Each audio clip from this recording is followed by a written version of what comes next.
Amen. Je vous salue tous au nom de Jésus. Merci chorale. God bless you. Soyez les bienvenus dans votre chantier. Dis à ton voisin, bienvenue dans ton chantier. Excusez-nous, il n'était pas prévu que nous prions ici. Donc, on a dû décider à la dernière minute parce que, avec la pluie qui est tombée, il était impossible d'entrer au site 2. Alors, rapidement, on s'est débrouillé, la sono. Ça, c'est la sono du bus.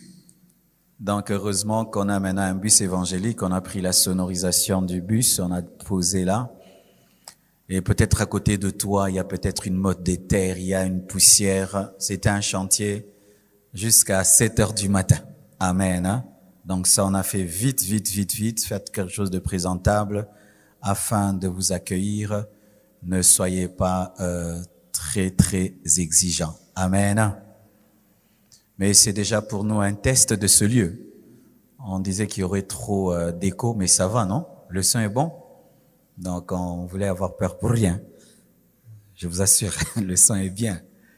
Vraiment, gloire à Dieu. Toute chose concourt au bien de ceux qui aiment Dieu. Ça nous permet de tester certaines choses avant le 15 juin. Nous allons continuer dans notre thème « Aimer, c'est ». Nous allons nous tenir debout. Nous allons beaucoup lire ce matin « Aimer, c'est » Matthieu 7, verset 12.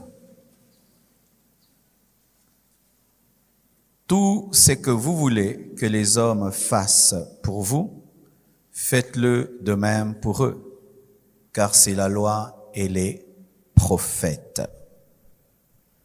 2 Samuel 12, versets 1 à 16. L'Éternel envoya Nathan vers David et Nathan vint à lui et lui dit, il y avait dans une ville 2 hommes, l'un riche et l'autre pauvre. Le riche avait des brebis et des bœufs en très grand nombre. Le pauvre n'avait rien du tout, qu'une petite brebis qu'il avait achetée. Il la nourrissait et elle grandissait chez lui avec ses enfants. Elle mangeait de son pain, buvait dans sa coupe, dormait sur son sein et il la regardait comme sa fille. Un voyageur arriva chez l'homme riche et le riche n'a pas voulu toucher à ses brebis ou à ses bœufs pour préparer un repas au voyageur qui était venu chez lui. Il a pris la brebis du pauvre et l'a prêtée pour l'homme qui était venu chez lui. La colère de David s'enflamma violemment contre cet homme et il dit à Nathan, « L'Éternel est vivant, l'homme qui a fait cela mérite la mort. » Et il rendra 4 brebis pour avoir commis cette action et pour avoir été sans pitié. Et Nathan dit à David, « Tu es cet homme-là. Ainsi parle l'Éternel, le Dieu d'Israël. Je t'ai oint pour roi sur Israël, et je t'ai délivré de la main de Saoul. Je t'ai mis en possession de la maison de ton maître. J'ai placé dans ton sein les femmes de ton maître, et je t'ai donné la maison d'Israël et de Juda. Et si cela eût été peu, j'aurais encore ajouté. Pourquoi donc as-tu méprisé la parole de l'Éternel en faisant ce qui est mal à ses yeux? Tu as frappé de l'épée Uri, le Héthien, tu as pris sa femme pour en faire ta femme et tu l'as tué par l'épée des fils d'Ammon. Maintenant l'épée ne s'éloignera jamais de ta maison parce que tu m'as méprisé et parce que tu as pris la femme d'Uri le Héthien pour en faire ta femme. Ainsi parle l'Éternel, voici, je vais faire sortir de ta maison le malheur contre toi, et je vais prendre sous tes yeux tes propres femmes pour les donner à un autre qui couchera avec elles à la vue de ce soleil. Car tu agis en secret et moi, je ferai cela en présence de tout Israël à la face du soleil. David dit à Nathan, j'ai péché contre l'Éternel, et Nathan dit à David, l'Éternel pardonne ton péché, tu ne mourras point. Et parce que tu as fait blasphémer les ennemis de l'Éternel, en commettant cette action, le fils qui t'est né mourra. Et Nathan s'en alla dans sa maison. L'Éternel frappa l'enfant que la femme d'Uri avait enfanté à David, et il fut dangereusement malade. Aujourd'hui, on va récupérer ceux qui ont médité la Bible il y a longtemps. Genèse 38, versets 6 à 26. Judas prit pour Er son premier-né une femme nommée Tamar. premier-né de Juda, était méchant aux yeux de l'Éternel, et l'Éternel le fit mourir. Alors Juda dit à Onan, va vers la femme de ton frère, prends-la comme beau-frère, et suscite une postérité à ton frère. Onan, sachant que cette postérité ne serait pas à lui, se souillait à terre lorsqu'il allait vers la femme de son frère, afin de ne pas donner de postérité à son frère. Ce qu'il faisait déplut à l'Éternel, qui le fit aussi mourir. Alors Juda dit à Tamar, sa belle-fille, demeure veuve dans la maison de ton père, jusqu'à ce que Shéla, mon fils, soit grand. Il parla ainsi dans la crainte que Shéla ne mourût comme ses frères. Tamar s'en alla et elle habita dans la maison de son père. Les jours s'écoulèrent et la fille de Shua, femme de Juda, mourut. Lorsque Juda fut consolé, il monta à Timna vers ceux qui tondaient ses brebis, lui et son ami Hira l'Adulamite. On en informa Tamar et on lui dit, voici ton beau-père qui monte à Timna pour tondre ses brebis. Alors elle ôta ses habits de veuve, elle se couvrit d'un voile et s'enveloppa, et elle s'assit à l'entrée d'Énaïm sur le chemin de Timna, car elle voyait que Shéla était devenu grand et qu'elle ne lui était point donnée pour femme. Juda la vit et la prit pour une prostituée parce qu'elle avait couvert son visage. Il l'aborda sur le chemin et dit, laisse-moi aller vers toi, car il ne connut pas que c'était sa belle-fille. Elle dit, que me donneras-tu pour venir vers moi?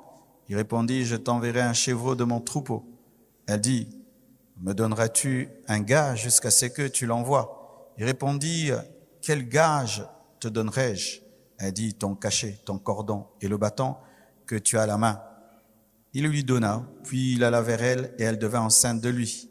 Elle se leva et s'en alla, elle ôta son voile et remit ses habits de veuve. Juda envoya le chevreau par son ami Adulamite pour retirer le gage des mains de la femme. Mais il ne la trouva point. Il interrogea les gens du lieu en disant, où est cette prostituée qui se tenait à Énaïm sur le chemin? Ils répondirent, il n'y a point eu ici de prostituée. Il retourna auprès de Juda et dit, je ne l'ai pas trouvée. Et même les gens du lieu ont dit, il n'y a point eu ici de prostituée. Juda dit, qu'elle garde ce qu'elle a. Ne nous exposons pas au mépris. Voici, j'ai envoyé ce chevreau et tu ne l'as pas trouvé. Environ 3 mois après, on vint dire à Juda, Tamar, ta belle-fille, s'est prostituée. Et même la voilà enceinte à la suite de sa prostitution. Et Juda dit, faites-la sortir et qu'elle soit brûlée. Comme on l'emmenait dehors, elle fit dire à son beau-père, c'est de l'homme à qui ces choses appartiennent que je suis enceinte. Reconnais, je te prie, à qui sont ce cachet, ces cordons et ce bâton. Et Juda les reconnut et dit, il est moins coupable que moi, puisque je ne l'ai pas donné à Shéla, mon fils, et il ne l'a connu plus. Acclamons la parole du Seigneur.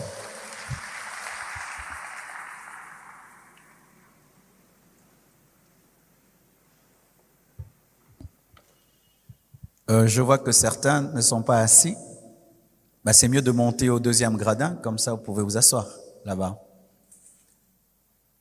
Tous ceux qui sont debout au 1er gradin, si on peut les aider, vous asseyez au 2e gradin, à moins qu'il y ait des chaises qui arrivent, mais je crois qu'il n'y a pas de place au niveau du 1er gradin. C'est mieux de vous mettre au 2e, s'il vous plaît. Aujourd'hui, je ne vais parler pendant quelques minutes. J'étais pas long au 1er culte, j'espère également l'être au 2e. Aimer, c'est se mettre à la place de l'autre. Dis à ton voisin, mets-toi à ma place. Ton voisin de gauche, ton voisin de droite, ton voisin de devant, ton voisin de derrière, seulement ton voisin qui t'a parlé. Amen. Tout ce que vous voulez que les hommes fassent pour vous, faites-le de même pour eux, car c'est la loi et les prophètes. Tout ce que tu veux qu'on te fasse, fais-le aux autres. Et tout ce que tu ne veux pas qu'on te fasse, ne le fais pas aux autres. Je peux tourner cela. Ne fais pas aux autres ce que tu n'aimerais pas qu'on te fasse. Ne fais pas aux autres ce que tu n'aimerais pas qu'on te fasse. L'amour agit ainsi. Quand tu aimes beaucoup quelqu'un, tu te mets toujours à sa place. Ça, je n'aimerais pas qu'on me fasse, je ne lui ferai pas ça. Ça, j'aimerais qu'on me fasse, je lui ferai ça. Mais lorsque l'amour s'en va, on fait, on dit, on agit sans se mettre à la place de l'autre. La profondeur de ce verset, c'est que l'amour tue l'égoïsme. L'amour tue le moi, l'ego. On cesse de penser qu'à soi et on commence à penser aux autres. Et Jésus l'établit comme un principe dans tous les domaines avant de faire, de dire, d'agir. Mets-toi toujours à la place de l'autre. Est-ce que tu supporterais ce que tu fais? Est-ce que tu supporterais ce que tu dis? Est-ce que tu supporterais tes actions? Et si tu ne supporterais pas tes paroles, tes actions, comment penses-tu que les autres peuvent le faire? Et 2 exemples criants nous sont donnés dans la parole. Le premier exemple, c'est David. David est un grand roi. Et en ce temps-là, la polygamie était permise, mais c'est pas la perfection. Parce qu'au commencement, un homme, une femme. Mais c'est à cause du mauvais cœur charnel des hommes que Dieu avait permis la polygamie. Mais ce n'est pas la perfection. David a ses femmes et Dieu lui ajoute même les femmes de Saoul. Il en a tellement. Et un jour, il se promène sur le haut de son château et il voit une femme se laver. Je pense pas qu'elle était exceptionnelle par rapport aux autres femmes qu'il avait. La curiosité. C'est la femme de qui? Et on lui précise, elle n'est pas célibataire. Et ce n'est pas n'importe quelle femme. C'est la femme de ton soldat. C'est la femme de ton militaire. C'est la femme de quelqu'un qui est en train présentement de risquer sa vie au front pour que toi, tu sois calme dans ton château. Malgré qu'il a cette information, il utilise son pouvoir royal et il prend cette femme. Et la femme revient, je suis enceinte. C'est là que ça devient grave pour lui. Il avait voulu pécher et cacher. Mais la grossesse, se dit, comment je vais faire pour cacher cette grossesse? Il dit, rappelez Uri, vite, vite, vite. Et humainement, tout militaire qui a duré au front, lorsqu'il rentre, il va vers sa femme pour se consoler. Mais Uri ne fait pas ça. Il refuse de coucher avec sa femme. Il refuse d'être dans sa maison. Pourquoi? Parce que l'arche de Dieu, l'armée de Dieu est au front. Lui ne peut pas se permettre d'être dans des bonnes conditions. En soi, son comportement était même un jugement contre David.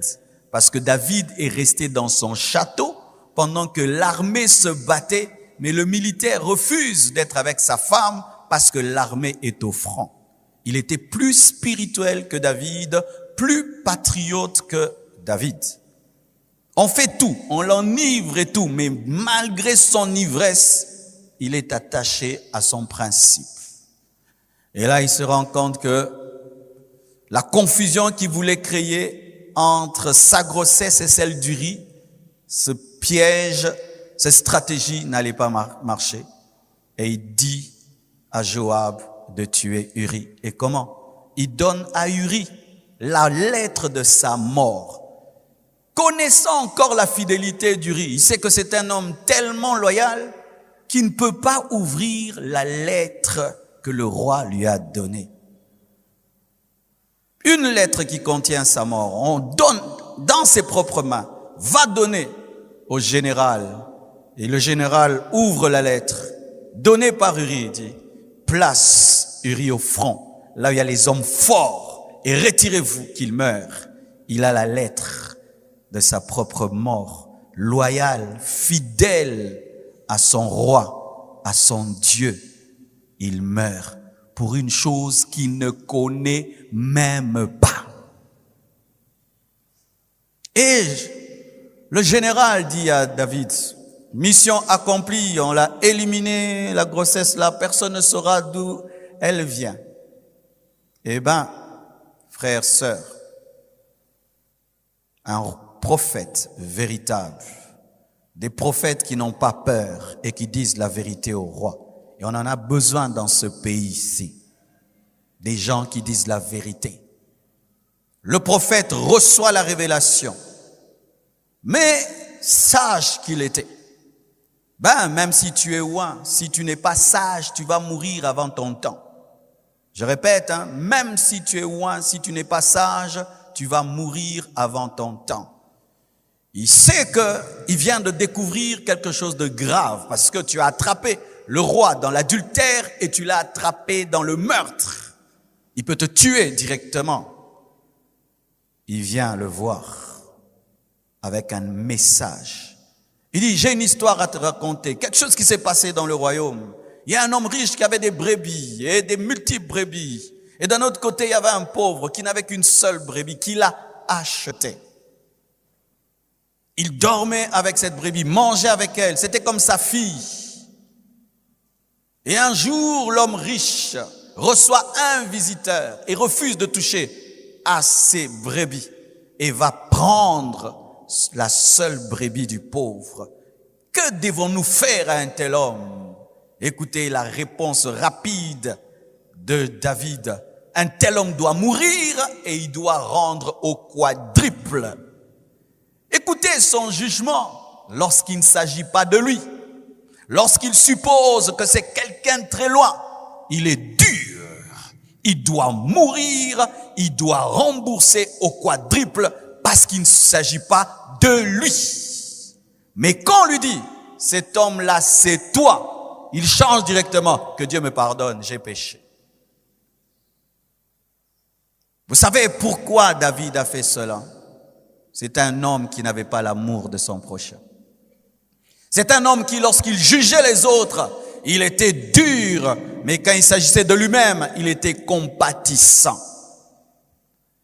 Et lorsqu'on lui retourne, on dit, cet homme qui doit mourir, c'est toi. Et cet homme qui doit rembourser 4 fois, c'est toi. Il dit que Dieu me pardonne. Pourquoi il n'avait pas dit au commencement que cet homme doit être pardonné? Parce que c'était l'autre. Quand c'est l'autre, il faut voir comment on est exigeant. Quand c'est l'autre, il faut voir comment on est méticuleux. Quand c'est l'autre, il faut voir comment on sort tous les versets bibliques. Mais quand c'est nous, Père, pardonne-moi. Et Dieu lui a dit, tu ne mourras pas, mais l'épée ne quittera pas ta maison. Il avait dit quoi? Il doit rembourser au quadruple. Et David a remboursé au quadruple. 4 brebis. Parce que la brebis, dans cette histoire, ce sont des hommes. Il a perdu l'enfant là, est mort. 2, Absalom est mort. 3, Amnon est mort, ses enfants. 4, Tamar a été violée. Il a payé ce qu'il a dit. Combien de fois nous sommes ainsi? Quand il s'agit des péchés des autres, quelle dureté nous manifestons. Quand il s'agit des péchés des autres, on est les premiers à les exposer. Quand il s'agit des faiblesses des autres, on est les premiers à courir. Mais quand il s'agit de nos faiblesses, on implore la grâce, la miséricorde, le pardon, la compréhension, un manque d'amour. Autant tu veux qu'on soit compatissant envers toi. Sois compatissant envers les autres. Autant tu veux qu'on te manifeste de l'amour. Fais de même avec les autres. Il est facile, mes frères, de prendre la pierre pour jeter sur la femme adultère jusqu'à ce que Jésus dise que celui qui n'a jamais péché lance la première pierre. Apprends à voir dans tout homme autour de toi, toi-même. Parce que tu es dans tout homme. Dans tout homme. Et Jésus appelle l'homme ton prochain. pas ton lointain, ton prochain. Lorsque j'allais à l'école, un principe m'avait été donné par mon père. Il m'avait dit ceci: vois dans tout professeur ton père et tu verras que tu respecteras tout professeur. Et je vous dis, j'étais païen. Je ne tourmentais pas les professeurs, même si j'étais païen, parce que je voyais dans chaque professeur mon père. Est-ce que j'aimerais que si mon père était professeur, est-ce que j'aimerais qu'il soit tourmenté par un élève de 15 ans? Non. Alors je ne le ferai pas. Est-ce que tu peux te voir dans ton professeur? Tu peux te voir dans ton chauffeur?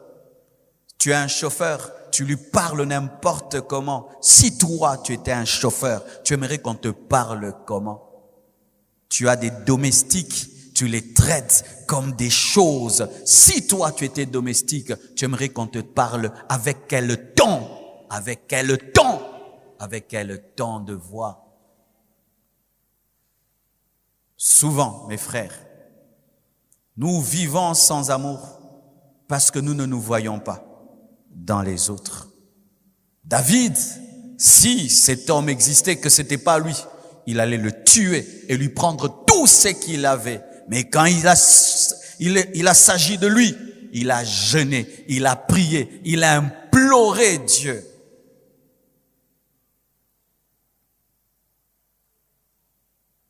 Et la deuxième histoire, qui est encore terrible. Judas, le fils de Jacob, enfante un enfant qui s'appelle Er.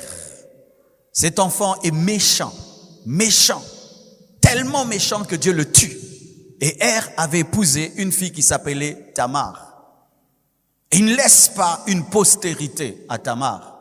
Et il y avait une coutume, c'est que lorsque ton frère mourait sans laisser des enfants, on te demandait d'épouser sa femme et tous les enfants que tu auras avec sa femme seront les enfants du défunt. Et on demande à Onan, épouse Tamar et fais-lui des enfants. Qui seront les enfants de Er? La Bible nous dit, Onan aussi était méchant comme Er et il a refusé d'accorder une progéniture à son frère et il répandait sa sémence par terre. Des doctrines sont sorties au sujet de cela. On appelle ça l'onanisme. On dit que la sémence de l'homme ne peut pas tomber par terre. Si elle tombe par terre, c'est un péché. Moi, je crois pas ça. Je suis contre les célibataires qui couchent ensemble et qui évitent des grossesses en jetant leur sémence par terre. Oui, parce que déjà, il vous est interdit d'avoir des relations intimes. Mais si des personnes sont mariées et qu'elles utilisent le préservatif ou d'autres méthodes naturelles pour ne pas avoir d'enfants, moi, j'ai pas un verset contre cela. J'ai un verset contre l'avortement, j'ai un verset contre le meurtre, mais je n'ai pas de verset contre la contraception naturelle. Mais si vous avez des convictions autres où vous trouvez que le faire c'est mal, ne le faites pas parce que tout ce que se fait sa conviction est un péché.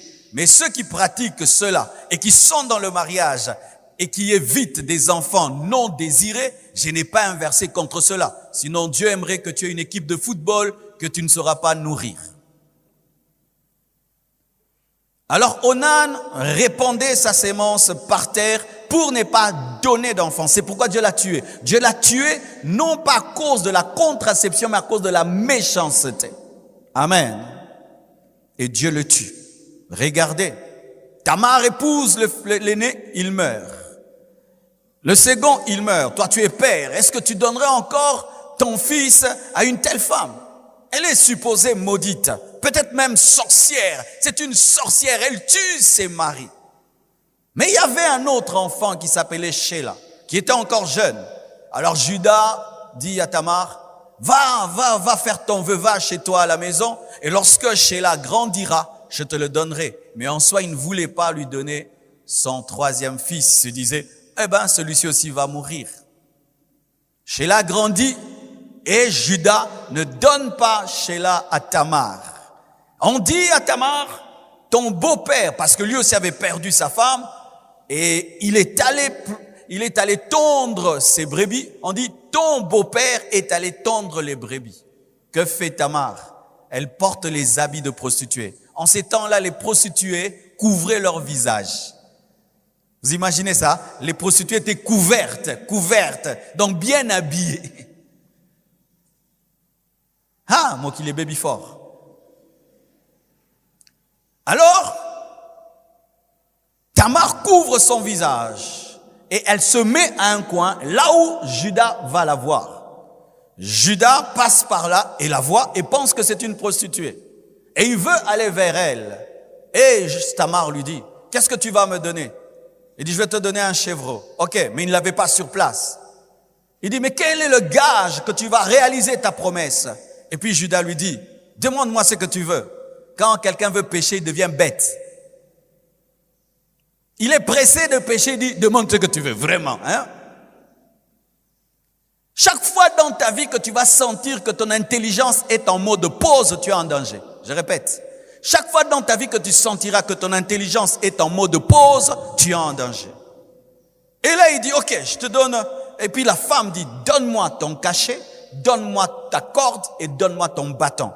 En ce temps-là, le cachet, la corde et le bâton, c'était comme si tu donnais ton passeport.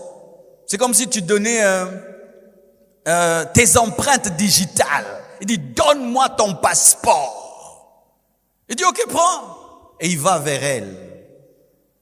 Elle n'est pas tombée enceinte avec elle n'est pas tombée enceinte avec Onan, mais elle tombe enceinte avec Judas, son beau-père. Vraiment, il faut faire un film avec cette partie-là.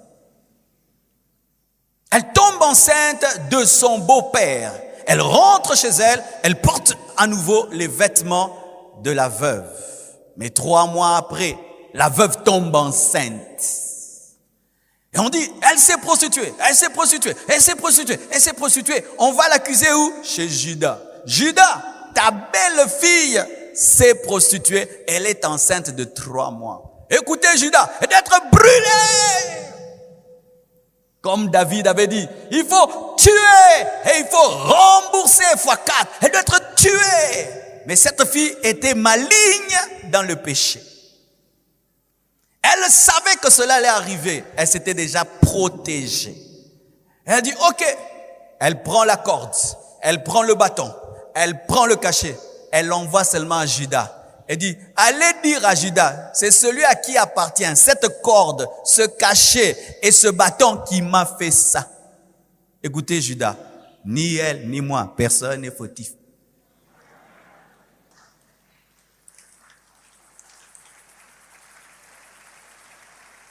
Moi, je ne savais pas que c'était ma belle-fille parce qu'elle s'était couverte. Mais moi aussi, c'est ma faute. Il fallait que je lui donne Sheila. Comme je lui ai pas donné Sheila, c'est pourquoi elle m'a fait ça. Tout le monde est sorti vivant. Personne n'a été brûlé. Pourquoi? Parce qu'elle s'était collée à lui. Si je brûle, nous brûlons. Il dit, oh, tu ne brûles pas parce que je vais brûler.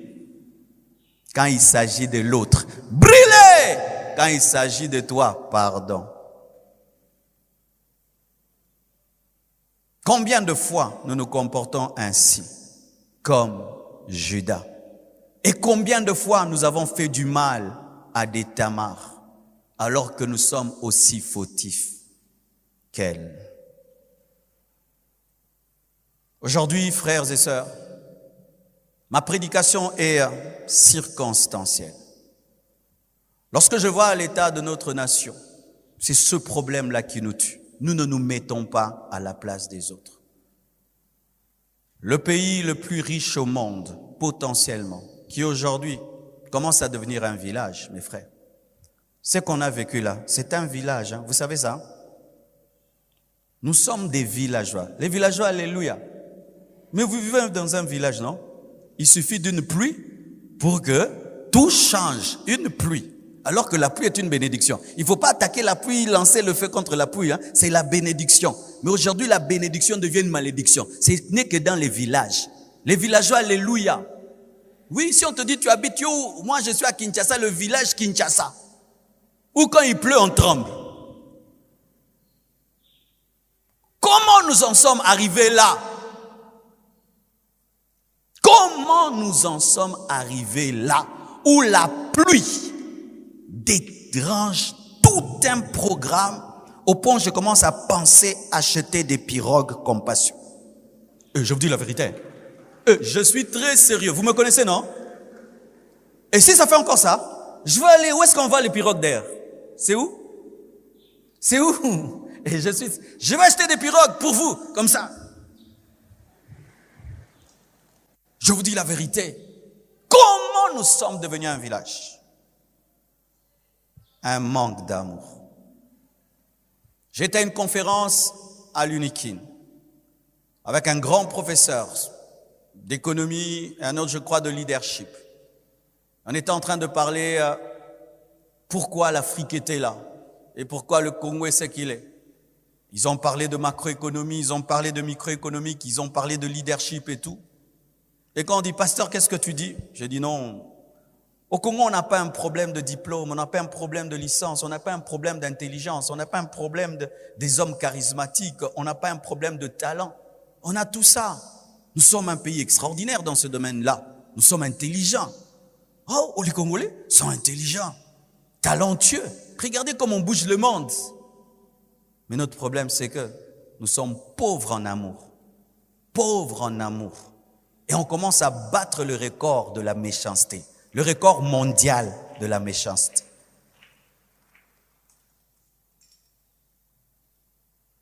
Certains volent les fruits. Nous, on vole les fruits, la branche, la tige, les racines. On déterre même l'arbre. Et puis on vole la terre. Mais c'est ce qui a fait ça, non? Il y a 12 ans, 13 ans, il y avait un goudron ici, c'est parti. Nous construisons sur des caniveaux. Tu mets ta maison sur un caniveau. Toi, tu es heureux. Tu as une maison. Mais ce que ça crée autour, c'est pas ton problème. La nuit, pendant que tout le monde dort, tu ouvres ta toilette. Tu répands les excréments sur l'avenue. Toi, tu as débouché ta toilette. Mais la typhoïde, les maladies que ça crée, c'est pas ton problème. Toi, tu as acheté ta maison. Mais toutes ces personnes qui ne sont pas payées, là n'est pas ton problème. Tu t'as acheté une maison. Mais tous ces pères et toutes ces mères qui ne peuvent pas assurer le futur de leurs enfants, ça, c'est pas ton problème. C'est toi, toi et toi. Et si même, on peut parler dans des petits domaines. Regarde comment tu es dur avec ta sœur. Tu viens d'où? Tu vas où? Mais regarde comment tu es en train de prendre la virginité de la sœur de l'autre et de la faire avorter. Le même garçon-là, qui est dur avec ses sœurs. Mais qu'est-ce que tu fais aux sœurs des autres? Regarde comment tu maltraites le frère de l'autre qui t'a épousé. Mais tu aimerais que tes frères soient heureux dans le mariage. Regarde comment tu as rendu malheureux le frère de l'autre parce que ton mari, c'est le frère de quelqu'un. Ta femme, c'est la sœur de quelqu'un.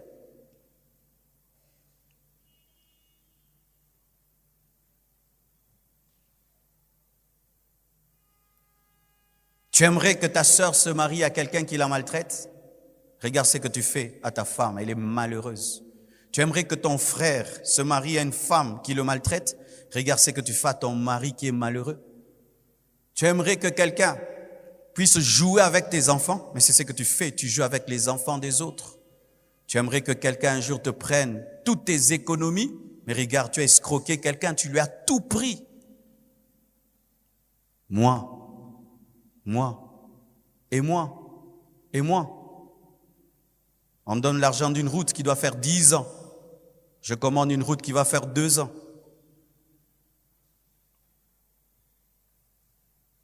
Et tous, nous prions. Aujourd'hui, nous tous, les chrétiens, ce sont nous qui sommes partout aujourd'hui. Les chrétiens, partout je voyage, les aéroports, partout. Frère, pasteur, je prie. Tout le monde prie. Mais ces gens qui prient n'ont pas d'amour. Ces gens qui prient n'ont pas d'amour. Pourquoi toutes ces années je suis avec vous? Je me garde discipliné. Je n'aimerais pas que ma fille prie dans une église et que le pasteur joue avec elle.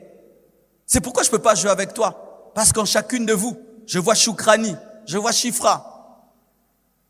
Est-ce que nous pouvons voir nos enfants dans les enfants des autres? Est-ce que nous pouvons voir nos parents dans les parents des autres? Est-ce que nous pouvons voir Nos sœurs dans les sœurs des autres, est-ce que nous pouvons voir? Nos frères dans les frères des autres, est-ce que nous pouvons voir? Nos grands-mères, nos grands-pères, dans tous les vieillards, dans tous les vieillards. Tu es dans un bus, un vieillard est debout, et toi tu es assis. Mais si c'était ton pépé, si c'était ta mémé, tu aurais vu te donner ta chaise. Mais c'est ton pépé, c'est ta mémé. C'est ton pépé, c'est ta mémé. Chaque vieillard, c'est ton grand-père. Chaque père, c'est ton père. C'est comme ça qu'on a grandi. Nous, on a grandi comme ça. On ne manquait jamais du respect à quelqu'un qui a l'âge de ton père, parce que c'est papa. Et Dieu qu'on a vieux. Hé, aujourd'hui, et la méchanceté amène la destruction. Qu'est-ce que tu n'aimerais jamais qu'on te fasse? Ne le fais jamais à quelqu'un. Qu'est-ce que tu aimerais qu'on te fasse? Fais-le à quelqu'un. C'est ça l'amour. C'est ça l'amour. Et je vous assure, que ce soit dans l'amitié, que ce soit dans le couple, que ce soit dans une église, que ce soit dans une nation, lorsque cela devient un principe, cette nation ne peut que décoller. Ne peut que décoller, mes frères. J'ai aimé ce qu'un jour Grégory Toussaint a dit. Il a dit, les Africains ont la spiritualité de Jésus, mais ils ont perdu les principes de Jésus. La spiritualité de Jésus, c'est jeûner, c'est prier, veiller. Ça, nous l'avons. Et nous sommes champions. Mais les principes de Jésus, c'est se mettre à la place de l'autre. À la place de l'autre. Qu'est-ce qu'il ressent? Tu sors avec ton chauffeur, toi tu manges, lui n'a pas mangé. Il a un estomac comme toi. Dis-lui, prends ça aussi, mange. Alléluia les patrons. Alléluia les chefs. Si toi tu as faim, il a faim. Si t'as accompagné toute la journée et que toi, à un certain moment, tu n'en peux plus, lui aussi n'en peut plus. Il n'en peut plus. C'est comme ça que les nations européennes se sont développées. Parce que le christianisme est passé par là. Même s'ils ont rejeté Jésus, ils ont rejeté la Bible, mais ils ont gardé les principes de la Bible. Ils ont gardé les principes de la Bible. Tu tombes là, tout le monde vient et va t'amener à l'hôpital. Mais ils ne sont pas des chrétiens, mais ils se voient en toi s'il est tombé. Donc, moi aussi je sens, on prend soin de toi. Mais nous, l'autre n'est pas toi. C'est pourquoi tout ce qui est communautaire est détruit. Les stades sont détruits. Les bus sont détruits. Tout ce qui est communautaire est détruit. Les églises sont détruites. Quand on va finir ce beau temple et ce grand temple, est-ce qu'on saura le garder? Certains vont monter sur les cuves des toilettes. Ils vont voler même les papiers hygiéniques. Ils vont voler le parfum des toilettes. Ils vont porter même les essuies. Est-ce que je veux même mettre même un essuie dans les toilettes? Est-ce qu'il va survivre un jour?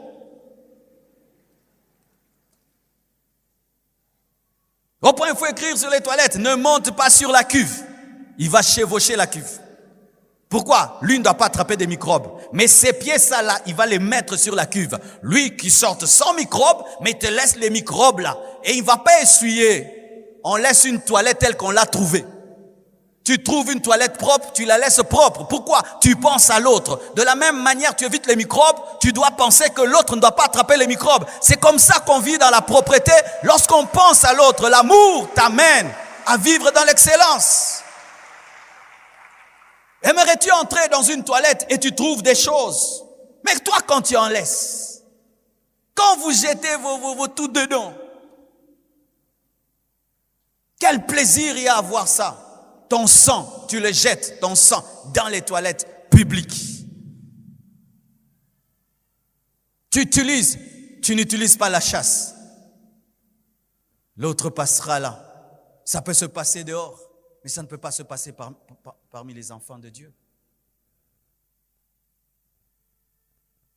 David, quand il a s'agi de lui, il voulait le pardon. Judas voulait la grâce. Mais quand c'est l'autre, il faut la dureté. Et cela amène la destruction. Heureusement, il y a quelqu'un de différent.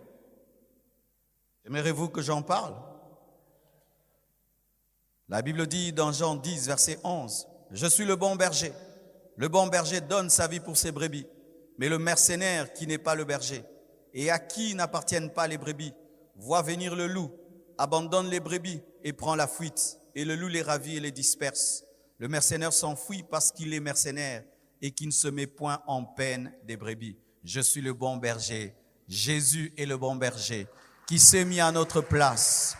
Il a vu qu'on allait finir en enfer, il a pris notre place. Il est devenu homme, il est devenu chair, il est devenu péché. Le châtiment qui nous donne la paix est tombé sur lui et par ses meurtrissures, nous avons été guéris. Il était abaissé pour qu'on soit élevé. Il a été séparé pour que nous soyons connectés. Il a été jugé pour que nous soyons justifiés. Il est allé dans les ténèbres pour que nous soyons allés dans la lumière. Il est devenu pauvre pour qu'on soit riche. Il est le divin substitut. Le divin substitut, celui qui se met à la place de l'homme. Mon frère, chaque fois que tu voudras vivre dans l'amour, voici une question que tu dois toujours te poser. Si c'était Jésus à ma place, qu'est-ce qu'il allait faire? Si c'était Jésus à ma place, qu'est-ce qu'il allait faire? Si c'était Jésus à ma place, qu'est-ce qu'il allait faire? Frère, chaque fois que tu penseras ainsi, tu ne feras du mal à aucun homme. Chaque fois que tu penseras ainsi, jamais tu ne détruiras l'autre. C'est Jésus le modèle. C'est Jésus le modèle. C'est Jésus le modèle. C'est Jésus le modèle. C'est Jésus le modèle. Ne dis jamais, tout le monde le fait, et pourquoi pas moi? Toi, tu es différent. Toi, tu es disciple de Jésus. Et si nous sommes chrétiens, c'est pour amener la différence dans ce pays. C'est pour amener la différence. Mais souvent les chrétiens, on nous dit, oui, je suis la lumière du monde, je suis le sel de la terre, je suis la lumière du monde, je suis le sel de la terre, je suis la lumière du monde et je suis le sel de la terre. Donne-moi la main. Hein? Samedi, j'ai pris mes travailleurs, j'ai dit on sort, on va aller balayer l'avenue, pas l'église, l'avenue. J'ai donné à chacun d'eux une prime. Une petite prime seulement de motivation. Tout le monde est sorti. Les peintres, les carreleurs, tous les maçons, le cuisinier, tout le monde, on est sorti sur la rue. Mes frères, j'ai toujours habité là-bas. Les gens savent que je suis pasteur, mais ils ont su que je suis pasteur lorsque j'ai balayé la route. Et je me suis dit, si j'étais le voisin d'un homme et qu'un jour ils viennent balayer devant chez moi, je serais marqué à vie. Mes voisins ont été marqués à vie. J'ai enlevé leurs poubelles. J'ai enlevé la saleté devant chez eux. Il y a même un qui écrit sur Internet, oui, vraiment, le pasteur est venu devant chez moi. Il y a plusieurs manières de prêcher, mais l'amour ne rate jamais. L'amour ne rate jamais. L'amour ne rate jamais. L'amour ne rate jamais.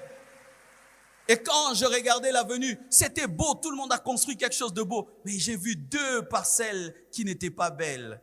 J'ai eu la pensée d'aller peindre leur maison. J'irai les voir bientôt. Toc, toc, toc. Bonjour voisin. J'aimerais te mettre la peinture. Est-ce que tu me le permets? Pourquoi? Mais pour que ce soit beau chez toi, comme c'est beau chez moi. Comme ça, toute l'avenue est belle. Mais une peinture coûte combien pour peindre un mur? C'est $20, $30. Mes frères, nous dépensons $20, $30 dans des unités, dans des restaurants. Mais tu peux bouger un quartier. Tu peux changer un quartier. Il y a des choses qui se feront sur la terre que lorsque tu vivras dans l'amour, mets-toi toujours à la place de l'autre. Mets-toi toujours à la place de l'autre. Toujours à la place de l'autre. Toujours à la place de l'autre. Tu vois un couple qui s'entend bien, tu viens déranger là-bas. Toi, tu connais les prix qu'ils ont payés pour être ensemble. Tu connais le prix qu'ils ont payé pour être ceux qui sont. Toi, tu vas venir seulement pour satisfaire ta curiosité et tu détruis une famille, tu détruis des enfants. Est-ce que toi, tu aimerais, tu as un couple qui marche, que quelqu'un vienne le détruire? Non, mets-toi à la place de l'autre. Quelqu'un a sa réputation, toi tu viens, tu détruis, mets-toi à la place de l'autre. Si on se mettait à la place des autres, mes frères, ce pays serait grand. Ce pays serait grand. Ce pays serait grand. Comme je l'ai dit au premier culte, mes frères, quand je me mets à la place des fidèles, je me dis, qu'est-ce que les fidèles sentent? Ils sont venus dans une église qui était petite comme ça. Contribuant pour la parcelle, on achète la parcelle. Ils ont donné. Contribuant pour la construction, ils contribuent. Après-demain, oh, vous voyez cette parcelle-là, c'est la fondation Tunasi et c'est pour mes enfants. C'est l'escroquerie. Je n'aimerais jamais qu'on m'escroque. Je ne vous escroquerai pas. Cette église est à vous. Ce temple est à vous. Ce n'est pas l'héritage d'Oracle. Ce n'est pas l'héritage de Choukrani. Ils ont leur héritage. Ça, c'est pour nous tous. Non pas que je dis que l'enfant d'un pasteur ne peut pas succéder à son père ou une femme. Si elle a l'appel, si l'enfant a l'appel, si la femme a l'appel, oui. Mais si la femme n'a pas l'appel, si l'enfant n'a pas l'appel, il ne peut pas succéder à son père. Sinon, c'est un héritage familial. Et si nous faisons cela, qui dit que l'enfant de mon enfant aura l'appel? Si je fais de cette église, l'église Tounas, qui dit qu'à chaque génération, il y aura un oint? Nous ne sommes pas des familles lévitiques dans le Nouveau Testament. Nous devons ouvrir. Soit ça tombe dans la famille, soit en dehors de la famille. Et si la famille assure la relève, ce n'est pas pour en faire une église familiale. C'est parce que tu as l'appel. Parce qu'il peut se faire que le fils a l'appel, mais le fils du fils n'a pas l'appel. Ça entre dans l'église. Et toi aussi, quand on te laissera, n'en fais pas aussi la chose de votre famille. Papa Moussou Roti que la bango boye, il y a détourné vision. Et comme il quoi famille la bango, yo boye comme ma famille Tunasi, et comme il y a famille Kabongo. Nzamba Bomayo, Abomayo Soro Mekiango. Nzamba Bomayo. Personne amen, hein? Moi qui devais le faire, j'ai donné ma jeunesse pour ce travail. Mais je ne vais pas le faire. Toi maintenant, tu viens, tu changes les statuts, tu changes. Que Dieu te tue. Okinga, éthique à la YouTube, hein? Vidéo oyo.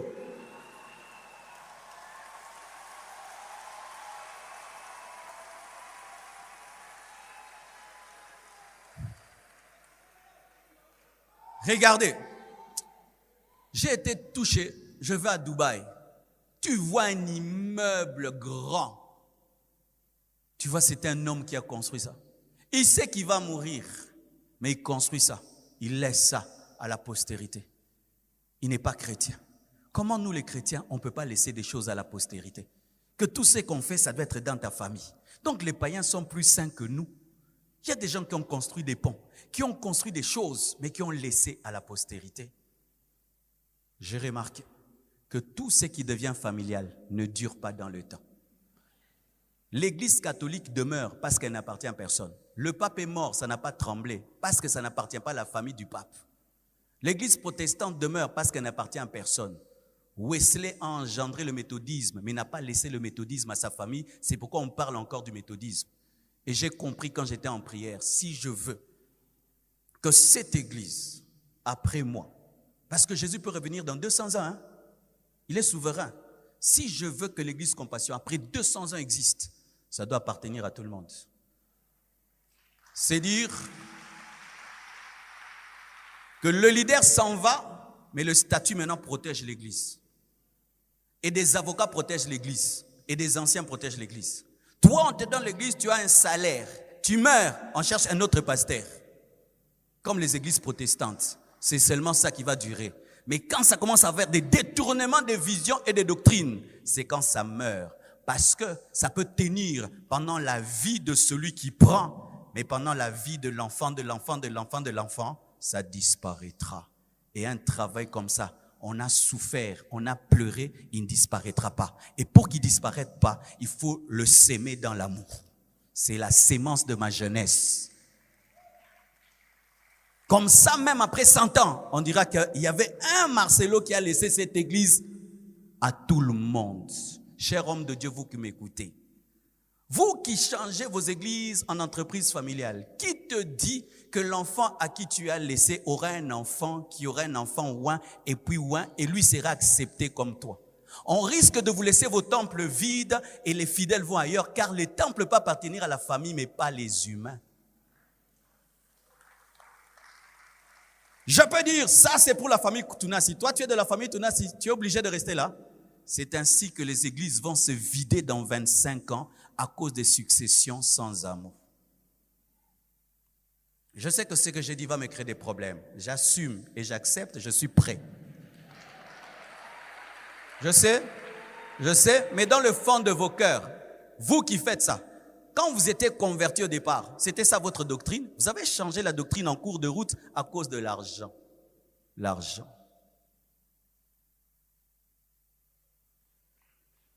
L'argent. Alors,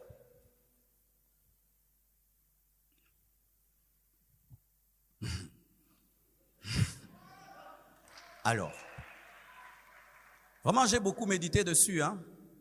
Je dis, comment un homme de Dieu peut finir un jour par laisser l'église à sa famille? C'est parce qu'ils ont vu que quand le pasteur meurt, l'église maltraite les familles des pasteurs et le train de vie des enfants des pasteurs baisse. Et il y a même des enfants des pasteurs qui deviennent des mendiants ecclésiastiques. Et ils ont dit non, ça ne va pas m'arriver. Alors je donne ça directement à mes enfants. Non, ça c'est Usa qui veut aider l'arche qui penche. Voici ce qu'il faut faire. Il faut protéger la famille de l'église et l'église de la famille. Il faut établir une loi qui dit que même si l'homme de Dieu s'en va, l'église a l'obligation de continuer à prendre soin de ses enfants, qu'ils prennent la relève ou pas. Comme dans les pays organisés, quand quelqu'un cesse d'être président, on continue à prendre soin de lui. Ainsi, la famille du pasteur ne viendra pas déranger l'église parce que l'église a de l'amour pour elle. Et aussi maintenant, établir une loi, un statut qui protège aussi l'église de la famille du pasteur pour que la famille du pasteur ne vienne pas revendiquer l'église. Ainsi, tout le monde est en paix, et la famille et l'église, et tout continue bien. Bongote, bongote. Bongote, bongote. Oui, frère. Je bénis Dieu d'avoir réfléchi à ça pendant que je suis fort et en bonne santé.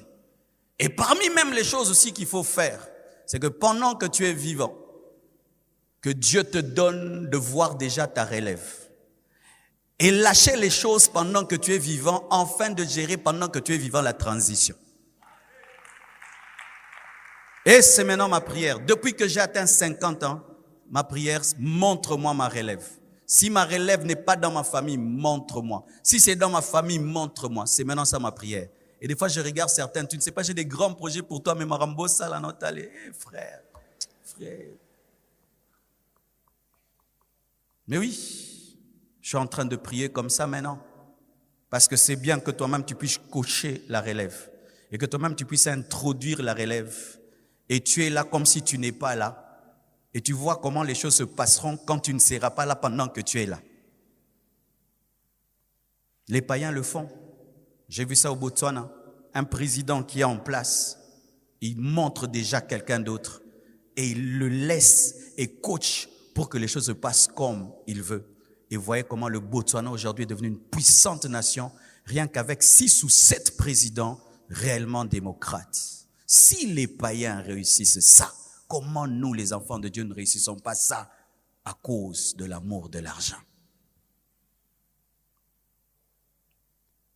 Quand je me mets à la place des fidèles, certains sont ici, ça fait 20 ans.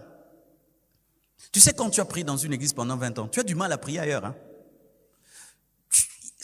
Alors tu vas troubler tous ces gens-là. Ils vont maintenant se débrouiller. Si vraiment on vous aime, on doit penser à votre stabilité. Parce que les brebis boivent de l'eau là où il y a la stabilité. Là où il n'y a pas la stabilité, les brebis ont peur parce qu'elles craignent qu'il y ait un crocodile dans l'eau. À bon entendeur, que Dieu vous bénisse abondamment.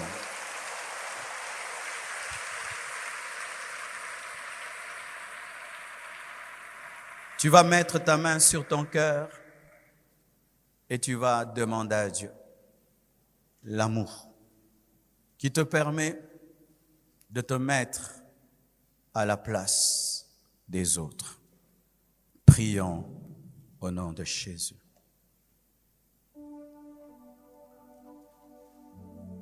Je prierai pour toi, tu prieras pour moi. Ensemble, nous verrons la gloire du Dieu vivant. Seigneur, nous ne voulons pas être comme David. Nous ne voulons pas être comme Judas. Nous voulons être comme toi. Toi qui as donné ta vie pour nous. Accorde-nous chaque fois de penser à l'autre, à sentir les choses à la place des autres. Et à toujours méditer avant de parler, d'agir et faire quoi que ce soit. Car nous sommes prochains l'un de l'autre, nous sommes dans le même corps. Seigneur, tellement de choses à dire à ce sujet. Mais je crois que ton esprit est capable d'implémenter ce message dans le cœur de chacun d'eux. Père, je te prie qu'il ne soit pas volé. Transforme-nous, délivre-nous, au nom puissant et glorieux de Jésus. J'ai ainsi prié. Amen.